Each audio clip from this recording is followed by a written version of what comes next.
पिनक सोनना है पुणे से। उत्तर गीता के दूसरे अध्याय से 21वां श्लोक उद्धृत किया है।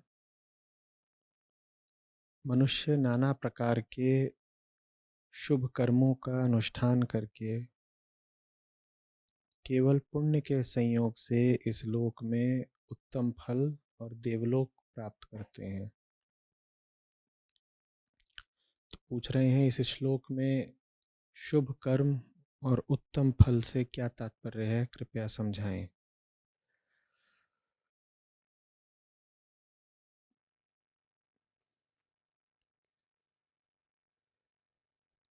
शुभ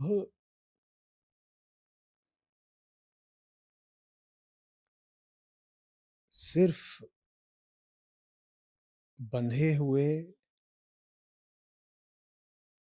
और दुखी जीव के संबंध में अर्थवान शब्द है,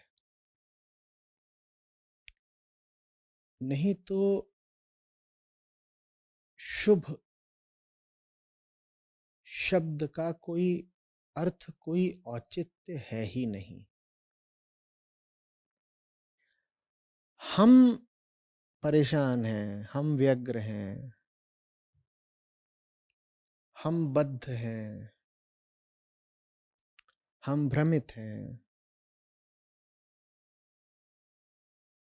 सिर्फ इसलिए शुभ शब्द हमारे लिए कुछ अर्थ रखता है। हम अशुभ में जी रहे हैं, सिर्फ इसलिए शुभ शब्द हमारे लिए कुछ अर्थ रखता है।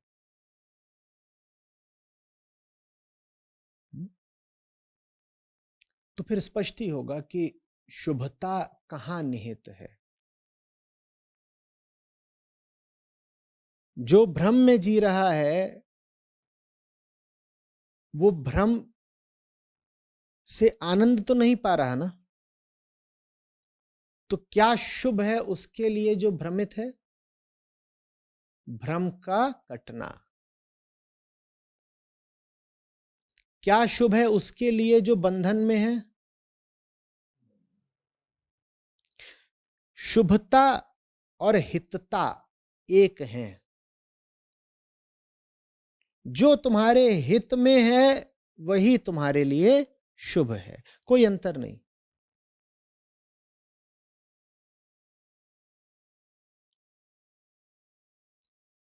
जो जकड़ा ही जकड़ा हुआ है अंदर से भी और बाहर से भी, उसके लिए क्या शुभ है? बंधनों से मुक्ति। तो कोई भी काम या कोई भी विचार अपने आप में शुभ या अशुभ नहीं होता।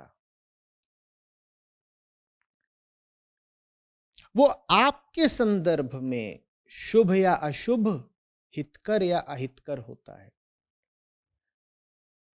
इसका अर्थ यह हुआ कि एक काम जो एक व्यक्ति के लिए शुभ हो सकता है, दूसरे के लिए अशुभ हो सकता है, क्योंकि उसी काम से एक व्यक्ति को मुक्ति मिलती हो संभव है, दूसरे को और बंधन मिलते हैं।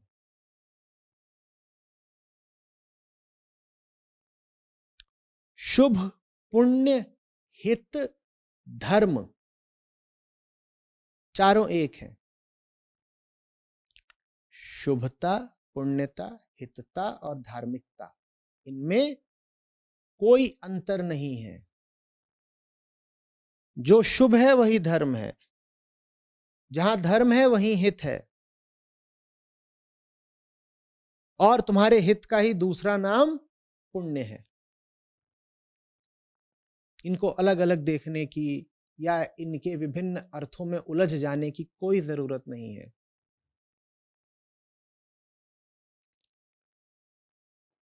जो तुम्हें शांति की ओर ले जाए वही धर्म, वही हित, वही पुण्य और वही शुभ। जो तुम्हें मुक्ति की ओर ले जाए, जो तुम्हें सच्चाई की ओर ले जाए,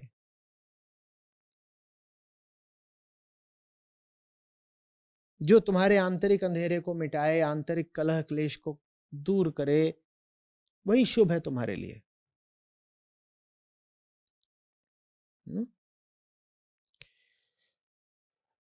शुभ कर्म का पूछ रहे हैं, उत्तम फल क्या होता है? उत्तम फल वही होता है जिसके लिए आतुर हो तुम। उत्तम फल वही होता है जो जब नहीं मिल रहा होता तो व्यक्ति विक्षिप्त सा हो जाता है। उसी उत्तम फल के हमने अभी कई नाम गिना दिए हैं। उसी उत्तम फल को कभी मुक्ति कहा गया है, कभी शांति कहा गया है, कभी सत्य कहा गया है। वो निर्भर करता है कि आपकी जिंदगी में बीमारी का नाम क्या है। बीमारी का नाम झूठ है तो उत्तम फल का नाम सत्य है। बीमारी का नाम बंधन है तो उत्तम फल का नाम मुक्ति। बीमारी का नाम भ्रम है तो उत्तम फल का नाम बोध है। बीमारी का नाम अगर आपका खंडित जीवन है तो उत्तम फल का नाम एकत्व है।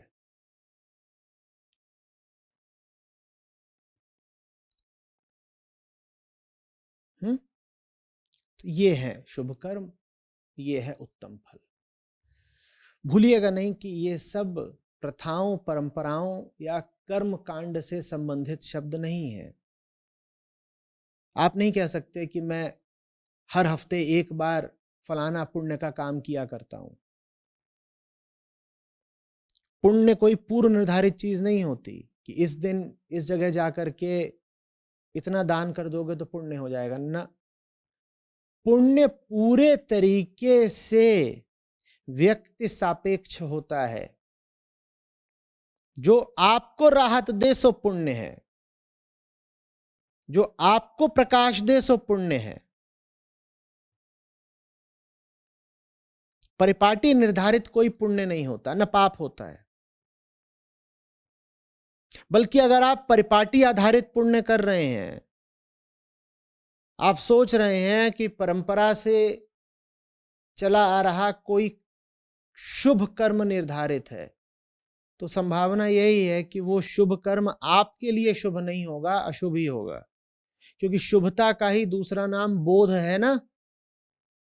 अगर बोध नहीं तो शुभता कैसी? जब आप समझ ही नहीं रहे हो कि आप कोई काम क्यों कर रहे हो, तो वो काम आपके लिए शुभ कैसे हो सकता है? या हो सकता है? मुश्किल।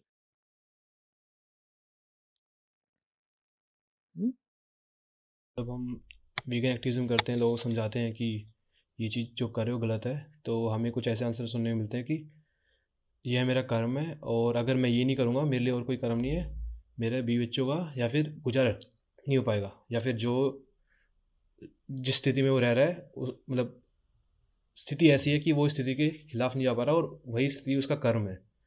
तो वहाँ पे बात तो साफ है कि वो किसी और की जान पे अपना काम कर्म चला रहा है, बट हमारे जैसे मेरे लिए ऑप्शन है कि हाँ मैं इस चीज़ को अवॉइड कर सकता हूँ, बट उसके लिए ऑप्शन नहीं है। तो वहाँ पे वो उसका आर्ग्यूमेंट ये है कि यही यही मेरे लिए शुभ है, बट हम बाकी सबके लिए जिनको पता है कि ये शुभ नहीं है, तो वहाँ पे भी क्या चीज़ सही रहेगी कि ये बोलना कि कुछ चीज़ें किसी के लिए शुभ हैं, जैसे कि उसके लिए, क्योंकि वो उसके लिए और कोई ऑप्शन नहीं बोल रहा। वो बोल नहीं रहा, पर कर्म कोई पूर्व निर्धारित चीज थोड़ी ही होती है। कोई कहे यही मेरा कर्म है। कर्म तयशुदा थोड़े ही होता है। कर्म के सिद्धांत के मूल में चुनाव है। तुम चुनो।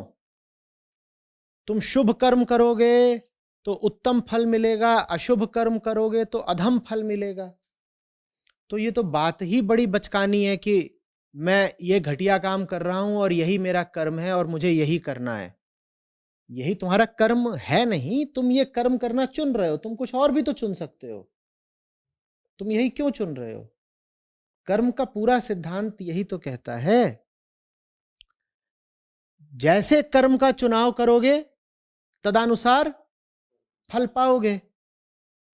अगर कर्म का चुनाव करने में व्यक्ति को कोई आजादी, कोई अधिकार ही नहीं है, तो फिर तो कर्मफल ही बेकार की बात हो गई ना।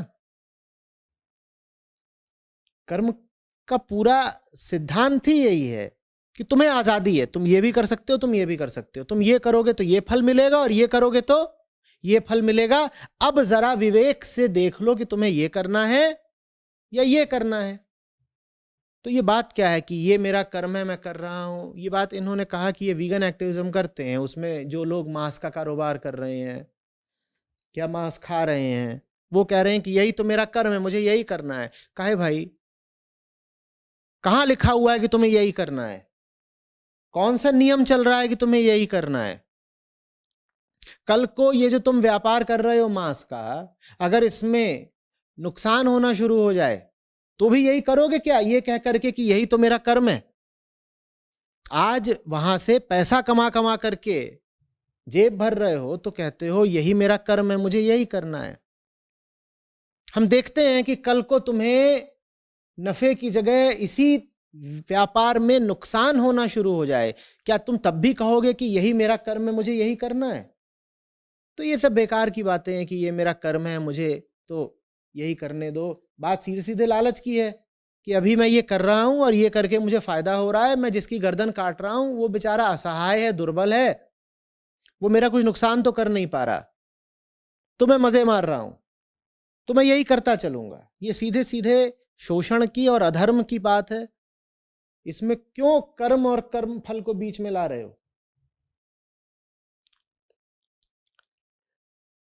कृपा करके कोई यह न समझे कि आदमी के कर्म पूर्व निर्धारित होते हैं।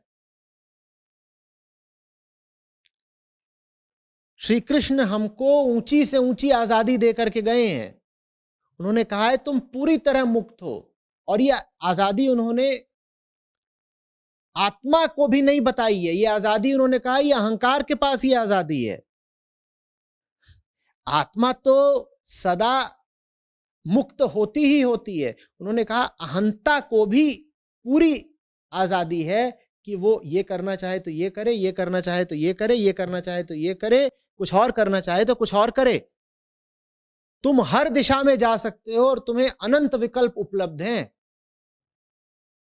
इससे ज्यादा बड़ी छूट क्या हो सकती है? गीता के दर्शन ने मनुष्य को जो सर्वाधिक छूट दी जा सकती थी वो दी है कि तुम जो करना चाहो करो, कोई तुम्हारा कर्म बंधा हुआ नहीं है, और तुम कुछ भी करोगे तुम्हें कोई रोकने टाकने नहीं आने वाला। तुम घटिया से घटिया कर्म कर लो, ऊपर से कृष्ण थोड़ी आके तुम्हें रोकेंगे। जब तुम जानवरों को काट रहे होते हो तो ऐसा थोड़ी होता है कि ऊपर से एक सुदर्शन चक्र आता है और जानवर की गर्दन कटने से पहले तुम्हारी गर्दन काट जाता है। ऐसा होता है क्या? तो पूरी छूट है, तुम्हें घटिया काम करना है तो करो, लेकिन जो घटिया काम कर रहा है उसे कर्मफल उसी वक्त मिल जाएगा, आगे भी नहीं, क्योंकि आगे क्या पता भाई तू जिए ना जिए। तो कृष्ण इतना कच्चा सौदा नहीं करके गए हैं कि तुम कर्म आज करो और कर्मफल तुम्हें साल भर बाद मिलेगा। साल भर से पहले ही तुम टपक गए तो फिर कर्मफल किसको मिलेगा?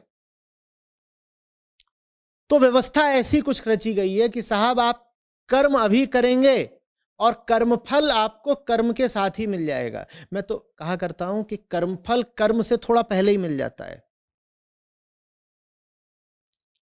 घटिया कर्मफल ही तो आपसे घटिया काम कराता है। ऐसे कह लो कि कर्मफल सूक्ष्म होता है तो वो पता नहीं चलता, और जिसको आप कहते हो कर्म वो स्थूल होता है, बाहरी होता है तो पता चलता है। पहले क्या आता है, स्थूल की सूक्ष्म? पहले आप भीतर से खराब होते हो, फिर आप बाहर घटिया काम कर देते हो। तो सजा कब मिली, काम करने से पहले या काम करने के बाद? पहले ही मिल गई ना। जो आदमी लगातार जानवरों की गर्दनें काट रहा है उसको सजा तो गर्दन काटते वक्त ही मिल चुकी है। गर्दन काटने का मतलब है कि उस आदमी ने अपना मन रक्तरंजित कर लिया है, अपना मन ही पूरा खराब कर लिया है। उसका गंडासा बाद में चल रहा है, सजा उसको पहले मिल रही है। तो कर्मफल के बारे में ये धारणा भी मत रखें कि आज किए काम का परिणाम या अंजाम या भुगतान कल होता है। क्योंकि अगर आप ये सोचते हैं तो आपको बड़ी सहूलियत हो जाती है। आप कहते हैं अभी तो मजे मार ही लेते हैं, आगे जब अंजाम आएगा तब देखी जाएगी। अंजाम आगे नहीं आता, अंजाम काम करते वक्त ही आता है, बल्कि काम करने से जरा सा पहले ही आ जाता है। तो दोनों बातें हैं कर्मफल के सिद्धांत में। पहली ये कि आपको पूरी पूरी छूट है, आप जो करना चाहे करें, और दूसरी ये कि जो कर रहे हो उसके अंजाम से बचने की जरा भी छूट नहीं है। और हम इन दोनों ही बातों को नहीं समझते। कर्म करने में पूरी छूट है, जो करना है कर लो भाई। हम कहते हैं नहीं नहीं, मेरा तो कर्म बंधा हुआ है, देखो मैं कसाई हूं, मेरा बाप भी कसाई था, तो मेरा तो कर्म बंधा हुआ है ना। क्या बात कर रहे हो? मैं पूछ रहा हूं, तुम्हारे इसी कसाई पने के धंधे में तुम्हें कल नुकसान होना शुरू हो जाए, तब भी क्या यही तर्क दोगे कि मेरा बाप भी कसाई था, तो भले मुझे अब इस धंधे में रोज नुकसान हो रहा है, मैं फिर भी यही काम करूंगा? तब तुम जाओगे कोई और रोजगार तलाश लोगे ना। तो झूठा तर्क तो दो मत। अभी जेब भर रही है इसलिए मजे मार रहे हो, जानवर बेचारा निरीह है, असहाय है, तुम्हारा कुछ बिगाड़ नहीं सकता, तुम उसे काटे जा रहे हो। तो कर्म करते वक्त पूरी छूट है, कुछ और कर सकते हो। कभी अपनी दुर्बलता का रोना मत रोना, कभी अपनी विवशता का तर्क मत बताना। तुम्हें कर्म करने में अनंत विकल्प उपलब्ध हैं, कुछ भी कर सकते हो। तुम अगर नहीं कर रहे तो इसका मतलब है तुम करना चाह नहीं रहे, तुम्हारी नीयत नहीं है कुछ और करने की। चाहते तो कोई दूसरी राह पकड़ लेते। ठीक, ये पहली बात, अनंत विकल्प उपलब्ध हैं। दूसरी बात, जो तुम कर रहे हो कृपा करके ये मत सोचना कि उसके अंजाम से बच जाओगे। जो तुम कर रहे हो करने से पहले ही तुम्हें उसका अंजाम मिल जाता है। कई बार तो बहुत सारी चीजें होती हैं जो तुम करते ही नहीं। तुमने किसी के खिलाफ बहुत द्वेषपूर्ण बात सोची, इसको मार देता हूं, इसकी कुछ हानि कर देता हूं, हत्या कर देता हूं, बलात्कार कर देता हूं, पर वो बात सोच के तुम रह गए। तुमने कर्म तो करा नहीं ना, कर्म तो नहीं करा ना, पर सजा फिर भी मिल गई, क्योंकि सजा तो कर्म करने से पहले ही मिल जाती है।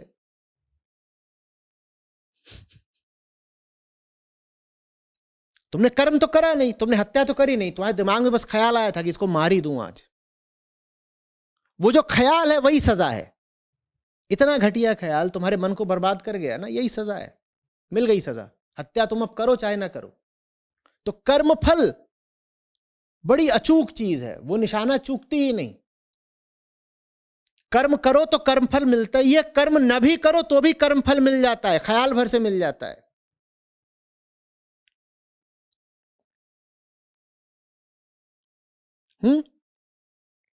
ये बातें स्पष्ट रही, ठीक है। यहां पर बात किसी सिद्धांत दांत की नहीं है, बात सीधे सीधे नोट गिनने की है। जिस दिन नोट आने बंद हो जाएंगे उस दिन जानवर कटने भी बंद हो जाएंगे। सरकार अभी एक मोटा टैक्स लगा दे मांस खाने पर, फिर देखो क्या होता है। कितने जानवर बच जाएंगे, बहुत जानवर बचेंगे। फिर कोई नहीं कहेगा कि मेरा तो ये पुश्तैनी धंधा है, मुझे करना ही करना है, ये तो धर्म है मेरा कि मैं यही काम करूं। फिर कोई नहीं कहेगा। लग गया मोटा टैक्स, सब बंद हो जाएगा।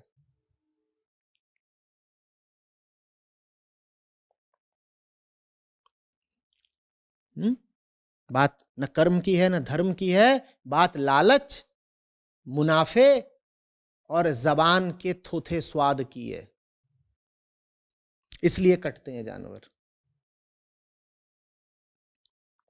और बात दिमाग में बैठी झूठी धारणाओं और अंधविश्वास की है। कुछ मूर्खों ने ये बात फैला दी है कि मांस में बहुत प्रोटीन होता है जो शाकाहारियों को नहीं मिलेगा।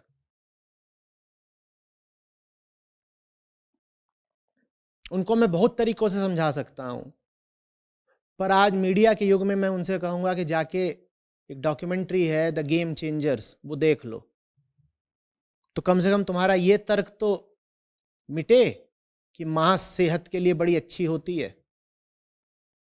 तुम्हारा ये तर्क तो मिटे कि जो लोग मांस नहीं खाते वो शारीरिक दृष्टि से पीछे रह जाते हैं। The game changers. कोई लाभ नहीं है मांस का। हाँ, अपना तुम मन और जीवन जरूर बहुत खराब कर रहे हो मांस के धंधे में शामिल होकर के।